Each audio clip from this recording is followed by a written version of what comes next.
Imagine you are standing on the deck of a ship you've spent 10 years building. A buyer approaches, ready to pay a fortune, but first they shine a massive, blinding spotlight on every inch of the hull. They point at the fog surrounding the ship and demand you swear there are no icebergs, not just the ones you can see, but every iceberg in the entire ocean. This is the chaos of the first draft. The buyer's initial purchase agreement is designed to be flat. It treats a missing stapler with the same gravity as a missing $1 million.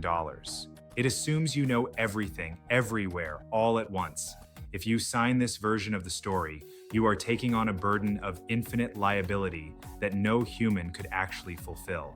When you first receive the buyer's draft, it's a storm of absolute statements. The buyer wants you to promise that the company is perfect, has followed every law since the dawn of time, and that every single piece of equipment will never break.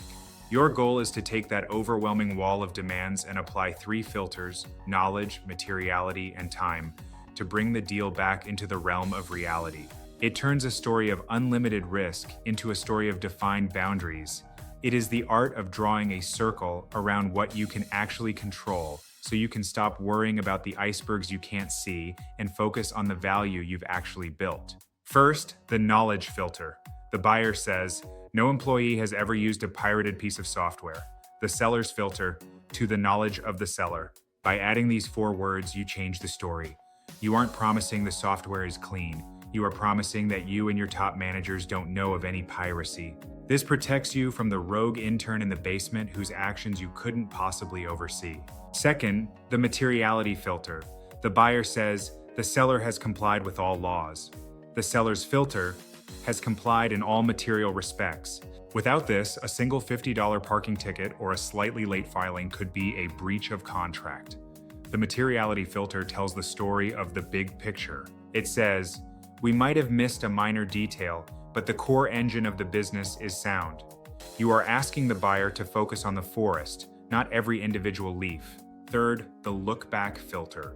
The buyer says, the seller has always paid its taxes correctly. The seller's filter, for the past 3 years. History is long and records get lost. By narrowing the scope to a specific window of time, you stop being responsible for what a founder did in a garage in 1998. You define the safe zone of history that you are willing to stand behind. By applying these filters, the narrative shifts. Before, you are a guarantor of perfection, liable for every tiny mistake in history. After, you are a transparent partner, swearing only to the significant facts that you actually know. The chaos of infinite liability is replaced by the order of a defined limited risk profile. You've successfully shrunk the target on your back. In the final hours of a deal, the negotiation table becomes a battlefield of adjectives. The buyer is pulling for certainty, and you are pulling for safety. The buyer starts by pulling as hard as they can. They want absolute reps. Their narrative is, I am giving you millions of dollars. For that price, I deserve a company that is flawless. No knowledges, no materialities, just the truth. The risk is if you give in here, you are essentially becoming an unpaid insurance company for the buyer's future. You dig your heels in, you counter with a knowledge qualifier. Your narrative is, I haven't lived in the server room for 5 years. I can't promise there isn't a bug in the code, but I can promise I don't know about one.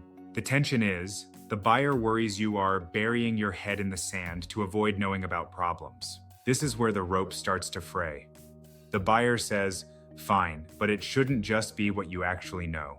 It should be what a reasonable person in your shoes should have known. The conflict is, this is constructive knowledge. It's a broader net. You now have to prove you weren't willfully blind. To end the tug of war without the rope breaking, you use the middle way strategy. You trade scope for security. You give constructive knowledge, and you get a defined group. The story it tells is, I'll be responsible for what I should know, but only for these 3 specific VPs, not every employee. You give broader reps and you get a basket. The story it tells is, I'll promise the moon, but you can't sue me unless the moon actually falls. You give a specific indemnity and you get a no general breach.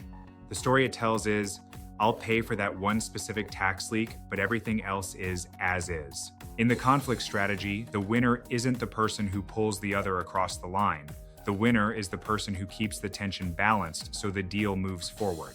By the end of the night, the contract is messy, full of reasonable efforts and material adverse effects. To a layman, it looks like a muddle. To a seller, it looks like armor.